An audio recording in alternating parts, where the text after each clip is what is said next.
My husband's new wife actually demanded half of the company I built from nothing, the same $600 million company that paid for their lavish wedding. Stick with me while I share my story, and if it touches you, don't forget to support our channel by hitting that subscribe button, dropping a like, and sharing it with the people you care about. My name is Juniper Hayes. I'm 42 years old, and I own a nationwide skincare brand that I built with my own two hands. People see the polished side of me now, the tailored suits, the cars, the big office with floor-to-ceiling windows. But the truth is, none of this was handed to me. I grew up in a tiny town where money was always tight. My parents worked long hours just to keep the lights on. I remember making my own lotions in the kitchen when I was a teenager because I couldn't afford the expensive brands other girls at school used. That little hobby became my escape, and years later, the seed of my company. It didn't happen overnight. I spent years working 2 jobs, saving every penny, testing formulas late into the night. I used to sell jars out of my car trunk at farmers markets, smiling at strangers, hoping at least a few would take a chance on me. Slowly, it caught on. One store picked it up, then another. Before I knew it, I was hiring staff, opening offices, and building something I never thought possible. Of course, success changes the people around you, too. My ex-husband, Daniel Carter, was there in the early years. At first, he said all the right things. He told me he was proud, that he loved my ambition. But as the company grew, I noticed the shift. He would make little comments about how I worked too much, or how men didn't respect women who ran things. At first, I brushed it off. I thought maybe he was stressed or just having a bad day. But those comments turned sharper, heavier, like he couldn't stand the fact that I was becoming more successful than him. Daniel was a man who liked control, and he was used to being the center of attention. The bigger my company got, the more invisible he seemed to feel. He wasn't celebrating the milestones with me anymore. When I landed a national retail contract, he didn't even say congratulations. He just asked how many late nights it would mean, and if I really thought it was worth it. It hurt more than I can explain. You expect strangers to doubt you, but not the person who's supposed to be your partner. I had poured myself into the business, but I had also poured myself into him, into us. And yet, the more I grew, the more resentful he became. Looking back now, I can see it so clearly. I was fighting to build something for both of us, and he was already looking at me like I was the enemy. At first, I kept telling myself that Daniel and I were just going through a rough patch, that marriage always had ups and downs. But the more my company grew, the more distant he became. It wasn't just little comments anymore. It was the silence, the way he looked at me like I was no longer his wife, but some sort of rival. I would come home after a long day, excited to share good news, and he wouldn't even look up from the TV. When I asked what was wrong, he'd mutter things like, "You think you're the big boss now, don't you?" His words cut me, because I never wanted to make him feel small. I only wanted him to be proud of what we had built together. I suggested counseling, hoping a neutral voice could help us find each other again. He agreed at first, but the sessions only made things worse. The therapist would ask him how he felt about my success, and he would say things like, "She doesn't need me anymore," or, "She's married to her business, not me." No matter how much I tried to reassure him, he just grew colder. Sometimes, during those sessions, I'd catch him staring at me with a look that was half anger, half something else I couldn't even name. We kept going for a few months, but eventually he stopped showing up. I was left sitting in that office alone, talking to a stranger about a marriage that already felt like it was slipping through my fingers. At home, the warmth was gone. We barely spoke at dinner, barely touched each other in bed. I kept reaching for him, and he kept pulling further away. He started spending more nights out, claiming he was with friends or working late. I wanted to believe him. I told myself not to get paranoid, that suspicion would only ruin what little we had left. But deep down, I already knew something was wrong. I just didn't know who she was yet. Her name was Lara Brooks, 28 years old, beautiful in the kind of way that turns heads instantly, with a laugh that sounded sweet but never reached her eyes. People later told me she had a reputation, someone who always dated wealthy men, always aiming higher, always moving on when the money ran dry. At the time, though, all I knew was that my husband had found someone else to give his attention to, while I was at home trying to keep our life together. He thought he was being careful, sneaking around, deleting messages, inventing late-night excuses. But he underestimated me. I could feel it in the way he came home smelling of perfume that wasn't mine, in the sudden change in his clothes, his energy. I may not have had proof yet, but my heart already knew the truth. Daniel had chosen Lara over me. And with that choice, everything I had fought so hard to protect, our marriage, our trust, our love, was already broken. I wasn't looking for proof. I wanted so badly to be wrong about Daniel, to believe that I was only imagining the distance between us. But the truth has a way of showing itself, and when it finally did, it hit me like a punch in the stomach. One morning, while going through my company's financial reports, I noticed a charge that didn't make sense. It wasn't unusual for me to review expenses myself, even with a finance team, because the company was my life's work. This particular charge stood out: a 5-star resort in Miami, the kind of place that costs thousands a night. The booking had been made with one of the company cards tied to Daniel's name. My heart stopped. He had no reason to be at that resort, no business there. I stared at the receipt for a long time, trying to tell myself there had to be an explanation. A business trip, maybe? A mistake. But I knew Daniel. He wasn't careful, and he was never smart enough to cover his tracks. With shaking hands, I called the hotel, pretending to be confirming a reservation. The woman at the desk cheerfully told me Mr. Carter and Ms. Brooks had already checked out. Ms. Brooks. That was the first time I heard her name connected to him. The room spun. My husband, the man I had sacrificed sleep and years for, had used my company's money to take another woman on vacation. It wasn't just betrayal, it was humiliation. He hadn't even cared enough to hide it properly. That night, I didn't confront him. I couldn't. I sat in silence at the kitchen table while he came home whistling, as if nothing had happened. I looked at him and saw a stranger. Whatever love I had been clinging to was gone. All that remained was a cold, hollow space where our marriage used to be. The next morning, I called my lawyer. There was no screaming, no fight. Just a quiet, devastating decision. I filed for divorce.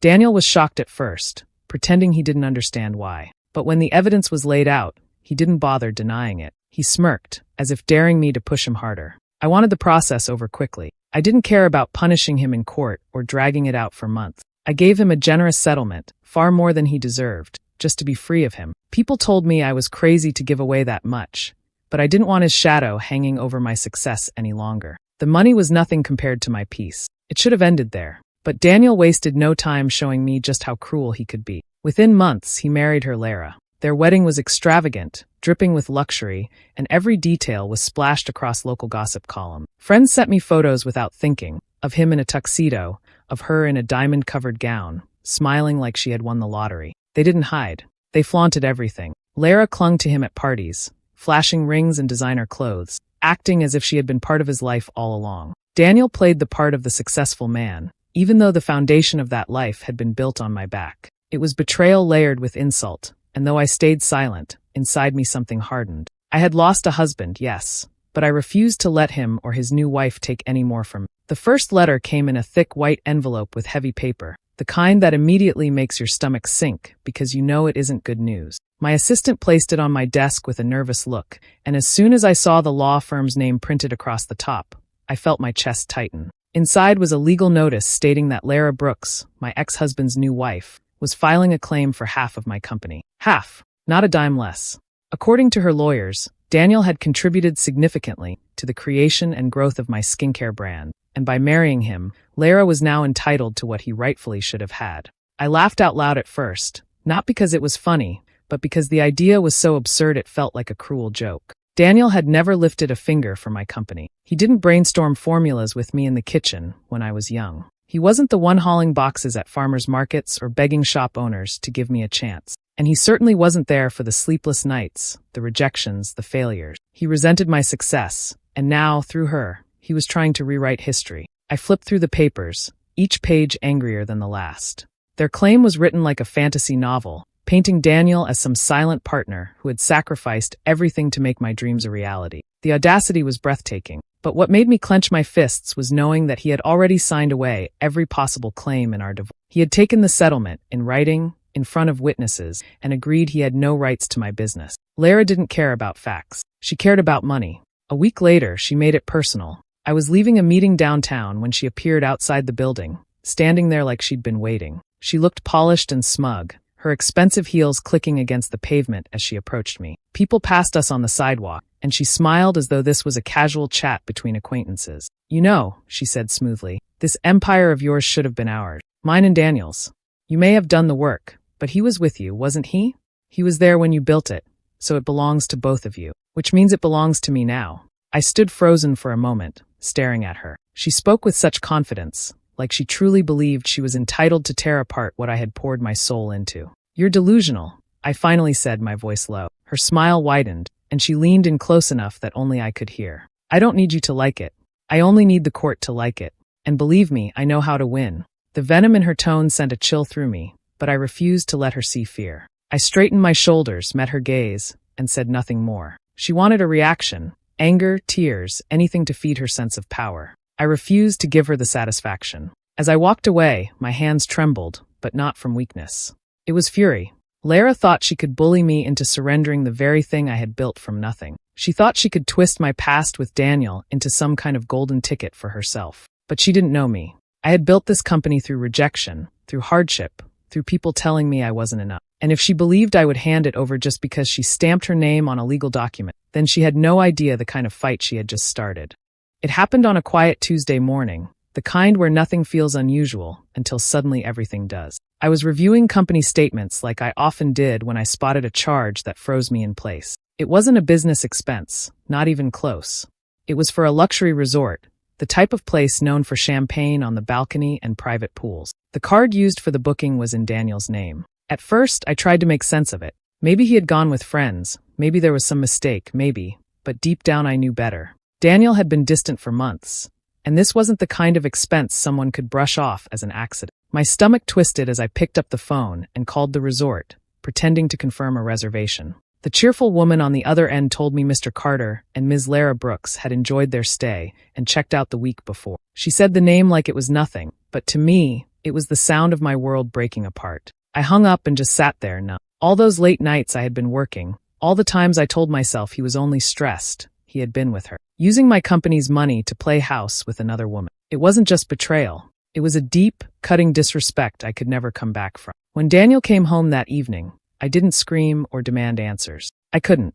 My voice wouldn't have come out even if I tried. He carried himself like nothing was wrong, like he hadn't just set fire to everything we had built together. I looked at him and felt a wall slam down inside me. The love I'd been clinging to was gone. What replaced it was cold, steady resolve. The next morning, I called a lawyer and started the divorce process. There were no drawn-out fights, no begging on his end. He didn't even try to deny what he had done. If anything, he seemed relieved. That hurt more than the betrayal itself, realizing that he had already moved on in his heart long before I found out. I wanted freedom, not revenge, so I offered him a settlement that most people would consider more than generous. Money, assets, the kind of security he hadn't earned but that would let me cut ties cleanly. My friends thought I was crazy, but I didn't care. I wanted him out of my life, and I was willing to pay that price. It wasn't long before he showed me who he truly was. Barely months after the ink dried on the divorce papers, Daniel and Lara were married. Their wedding was lavish, overflowing with everything money could buy. Pictures of them kissing, smiling, posing in designer clothes made their way into my circle even when I tried to avoid them. They weren't hiding. They were flaunting it. And every time I saw them parading around, acting like they had won, I felt the sting of betrayal again. But I also felt something stronger beginning to grow inside me, the certainty that neither of them had seen the last of me. The letter sat heavy in my hands, thicker than normal mail, and carrying the weight of something meant to scare me. I opened it slowly, expecting maybe a small dispute over property or some leftover detail from the divorce. But as my eyes moved across the first page, my breath caught. Lara, Daniel's new wife, was demanding half of my company, half of everything I had built. The words on the paper twisted the truth in ways I could hardly believe. According to her lawyers, Daniel had been a key part of my company's success, and now that he was her husband, she had a claim to what should have been his. It was written with such confidence, as if rewriting the past could make it real. I could almost hear her voice in the way the sentences were framed, smug, certain, greedy. I sat at my desk staring at the pages for a long time. It almost would have been laughable if it wasn't so cruel. Daniel had walked away from every possible claim when we divorced. He signed the papers, took the settlement, and agreed in clear, legal language that the business was mine alone. That wasn't just memory, it was law. Still, Lara wasn't just after money. She wanted to tear into me, to take the very heart of what I had spent my life creating. Days later, she made her move in person. I had just finished a meeting and was stepping out of the building when I saw her leaning casually against a black car, waiting for me like it was planned. Her hair was perfect, her dress expensive, and her smile sharp enough to cut glass. She pushed off the car and walked toward me with the confidence of someone who thought the world already belonged to her. "Juniper," she greeted smoothly, like we were old friends. I thought it was time we spoke face to face. I didn't answer, only stood there, my bag still hanging from my shoulder, bracing myself for whatever game she was about to play. She stopped a few feet away, tilting her head with that same smug smile. "That empire you built should have been ours. Mine and Daniel's. He was there, wasn't he? While you grew it, he stood by your side. which means it's as much his as it is yours. And now that makes it mine." Her voice was light, but her eyes burned with calculation. "You're out of your mind," I said quietly, refusing to give her more than that. She leaned closer, lowering her voice so only I could hear. "I'll take what I deserve, Juniper, whether you like it or not." The words lingered in the air like poison. She turned and walked away before I could respond, her heels clicking against the pavement, her confidence unshaken. I stood rooted to the spot, fury and disbelief tangled together inside me. She thought she could scare me. She thought she could rewrite my life with her lies. She had no idea what kind of fight she had just started. The morning after Lara's confrontation, I made a call that changed everything. I reached out to Michael Harris, a well-known attorney who had a reputation for being sharp, calm, and ruthless when needed. When I explained the situation to him, he didn't laugh at the absurdity like I had expected. He simply said, "They're going to make this ugly, but if you want to fight, I'll make sure you win." That was all I needed to hear. The first weeks were brutal. Lara and Daniel's lawyers wasted no time building their case. They painted a picture of Daniel as some silent partner, claiming that my company would have never succeeded without his support. They suggested he had given me the stability and resources to chase my dream, as if my success was some gift he had handed me. Every page of their argument dripped with lies, and every time I read them, my blood boiled. Michael told me not to panic. He reminded me that emotion wouldn't win, but evidence would. So I went back into the records I had kept over the years. Old files, receipts from the days when I was mixing products at home, early tax returns showing the business had started years before Daniel ever showed interest. There were contracts with vendors I had signed alone, orders I had delivered personally, all proving the company was mine and mine alone. Piece by piece, I put together the story of how it had really begun. Meanwhile, Lara seemed to enjoy every second of the chaos she was causing. She started showing up at public events where I was invited, strutting in on Daniel's arm with a smirk that made my stomach turn. She wore designer gowns, dripping in jewelry, as if she was already the new face of my brand. At one charity gala, she made a point of introducing herself to people as the soon-to-be co-owner of my company. I saw the way some people looked at her, unsure if she was serious or not. That smug little grin told me she was thriving on the attention. I tried to ignore her, but it wasn't easy. Every time she flaunted herself in front of me, I had to bite back the urge to lash out. Michael reminded me again and again, "Stay calm. Let her make a fool of herself. In the end, the truth will speak louder than her performance." Court hearings dragged on, each side presenting their version of the story. Her lawyers threw accusations like darts, hoping something would stick. But each time, Michael would counter with hard evidence.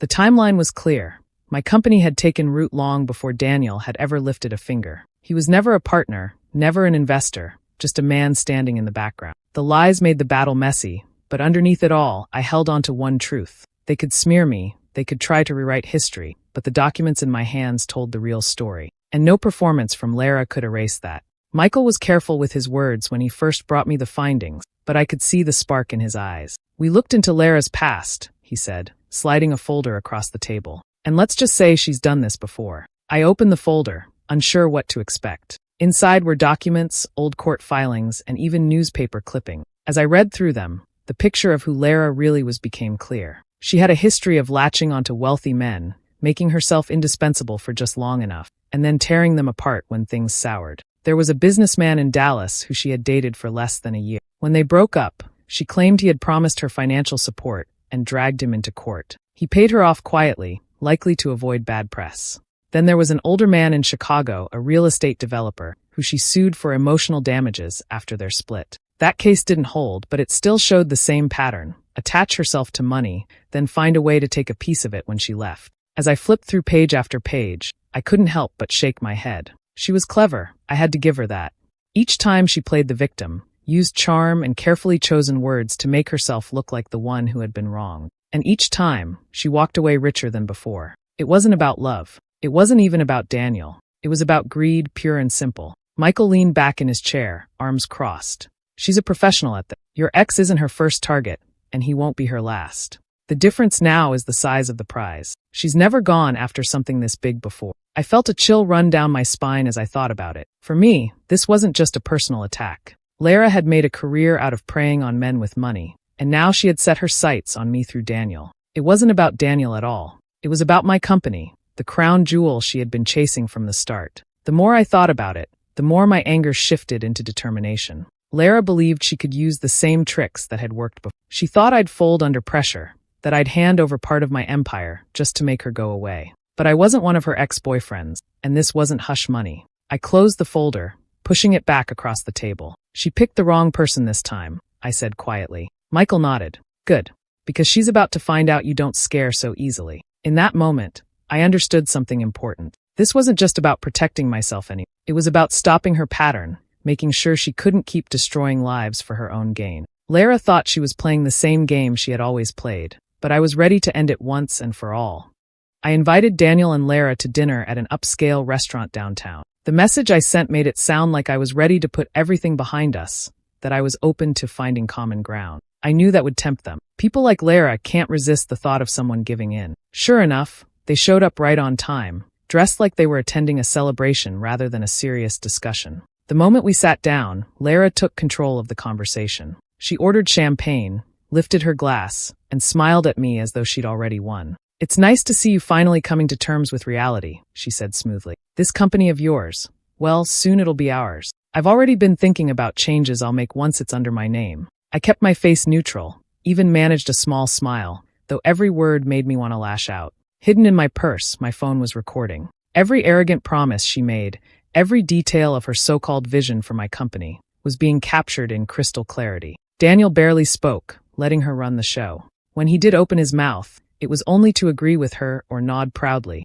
as if her words were gospel. Lara leaned closer to me across the table, her eyes glittering. You should be grateful, Juniper. Once I'm in charge, your brand will finally get the polish it's always needed. You built it, sure, but I'll perfect it. Her confidence was astonishing. She spoke openly about how she'd rebrand, how she'd push me aside but keep my name for marketing purposes. She even bragged about how easy it had been to spin the story that Daniel had been a key part of my success. I let her talk, offering little more than polite nod. Inside, though, I felt the weight of victory building. By the end of the night, she believed she had broken me. She toasted to new beginnings, her smile wide and triumphant. I raised my glass too, calm and gracious, letting her think she had won. What she didn't know was that every word out of her mouth was now evidence, proof of her greed, her lies, and her intent to steal what was never hers. I walked out of that restaurant with my head high, leaving them convinced I was surrendering. In truth, the real fight had only just begun. The courtroom was packed the morning the final hearing began. I sat beside Michael, calm on the outside though my heart pounded in my chest.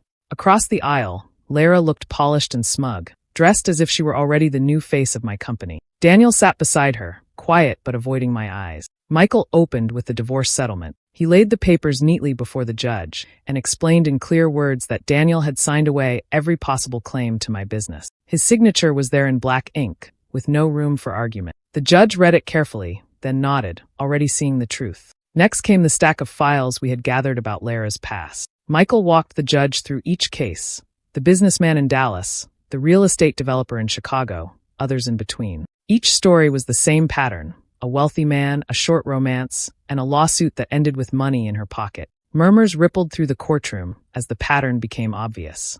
Lara shifted in her seat, her smile fading, but she kept her chin high like she still had control. Then Michael played the recording. The moment her voice filled the courtroom, bragging about how she would take over my company, the entire room seemed to shift. Every arrogant word she had spoken at that dinner poured from the speakers. Her plans to push me aside, her pride in twisting the truth, her confidence that the court would hand her everything. Lara's face turned red, her eyes flashing with panic. Daniel sank lower in his chair, his shoulders slumped as if the weight of it all had finally crushed him. When the recording ended, the judge looked directly at Lara. His voice was sharp, leaving no room for doubt. This claim is not only without merit, it borders on fraud. Consider yourself warned, Mrs. Carter. If I see anything like this again, you'll face more than just dismissal. With a single strike of his gavel, the case was over. My company was safe. The air left my lungs in relief I hadn't felt in months. Daniel looked broken, staring down at his hands as if the ground had swallowed him whole. Lara, on the other hand, sat rigid with fury, humiliated in front of everyone. For the first time since this nightmare began, I allowed myself a small smile. They had tried to take everything from me, and instead they lost it all. It didn't take long for their perfect picture to fall apart. After the court ruling, whispers spread fast, and people began to see Lara for who she truly was. The invitations to parties slowed, the smiles from her so-called friends grew tighter, and the attention she craved slipped away piece by piece. Without the promise of half my company, she had no reason to stay with Daniel. Their marriage crumbled almost overnight. Lara was gone within weeks, taking whatever jewelry and clothes she could carry. She didn't bother with a proper goodbye. She simply left him with debts, legal bills, and a reputation in ruin. The man who once strutted around on her arm now sat alone, broke and humiliated. Daniel tried to fix things at first. He called me, left messages, even showed up outside my office one morning, waiting like some desperate stranger. When I finally agreed to see him, he looked nothing like the man I had once loved. His suit was wrinkled, his face drawn, and the confidence he had worn for years was gone. He tried to smile, tried to remind me of the good times we once shared. Then, with a voice that cracked, he begged me to give him another chance. "Juniper," he said, "we can start over. I made mistakes, but I still love you. I need you." For a moment, I just stared at him. This was the man who had betrayed me, who had taken another woman on vacations with my money, who had stood beside her while she tried to steal my life's work. Now, stripped of everything, he was crawling back. I didn't raise my voice. I didn't cry. I simply looked him in the eye and said the words that had been waiting inside me for months. "I don't take back trash I've already thrown out." The color drained from his face. He opened his mouth to speak, but nothing came out. I turned and walked away, leaving him standing there, finally forced to live with the wreckage he had made. When the dust finally settled, I realized something important. Yes, I had lost a marriage, but what I gained was far more valuable. My freedom, my peace, and the chance to live on my own terms without being tied down by betrayal. For the first time in years, I woke up each morning without a weight on my chest. My company not only survived the chaos, it flourished. Clients admired the strength I showed in the face of public attacks, and partners trusted me more than ever. Sales grew, new opportunities opened, and I felt a pride deeper than anything I had known before. This wasn't just a business anymore. It was proof of my resilience, proof that no one could take away what I had built with my own two hands. But I knew my story couldn't just end with me. I had seen firsthand how dangerous it was to depend on someone else for financial stability. I remembered being a young woman with big dreams but no clear path,